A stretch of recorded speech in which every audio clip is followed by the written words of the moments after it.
Au cœur du champ vert. C'était une fin d'après-midi calme. Le ciel, parsemé de légers nuages blancs, surplombait une vaste plaine agricole. Au loin, les pales de 2 grandes éoliennes tournaient paresseusement dans la brise, tandis qu'un petit terril se dessinait à l'horizon. Au milieu de cette immensité verte, un chemin de terre battue s'enfonçait entre 2 alignements de cultures. En marchant le long de cette allée, le feuillage dense et crépus des plantes crissait doucement sous les pas. Sur les côtés, des chardons en fin de floraison dressaient leurs capitules cotonneux. En se penchant vers le sol, la terre sèche et craquelée révélait le secret de cette verdure. Une racine charnue, arrondie et partiellement émergée, d'un vert jaunâtre. C'était une betterave sucrière, Beta vulgaris subsp. Vulgaris, fermement ancrée dans le sol, puisant les nutriments nécessaires à sa croissance. Quelques pas plus loin, au bord de la parcelle, un détail attirait le regard. Des tiges d'un rouge violacé éclatant se mêlaient aux grandes feuilles vertes. C'était de la bête, ou carde, une cousine proche, reconnaissable à ses pétioles colorées. En poursuivant la marche jusqu'à la petite route goudronnée en lisière du champ, le panorama s'ouvrait sur l'ensemble du paysage rural. Un équilibre harmonieux entre la nature, l'agriculture et les infrastructures modernes. Explications techniques et botaniques. Dans cette vidéo, vous observez principalement une grande culture de la famille des Amaranthaceae, autrefois Chenopodiaceae. 1. La betterave sucrière, Beta vulgaris.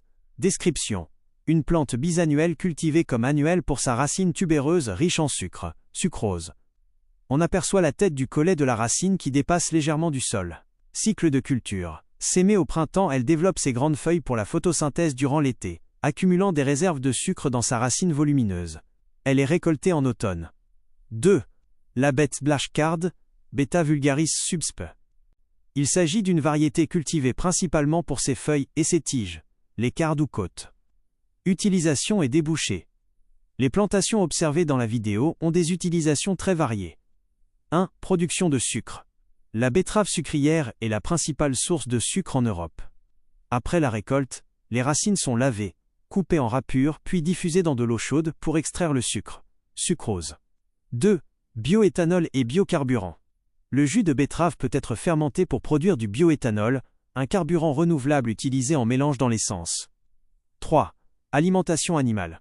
La pulpe de betterave, résidu solide obtenu après l'extraction du sucre, est séchée ou ensilée pour servir de nourriture très nutritive pour le bétail, vaches, moutons. Les feuilles et collets coupés lors de la récolte peuvent également être restitués au sol comme engrais verts ou consommés par le bétail. 4. Alimentation humaine pour les variétés potagères. Les bêtes/cardes aux tiges rouges visibles au bord du champ sont consommées cuites, en gratin, soupe ou poêlées. 5. Méthanisation.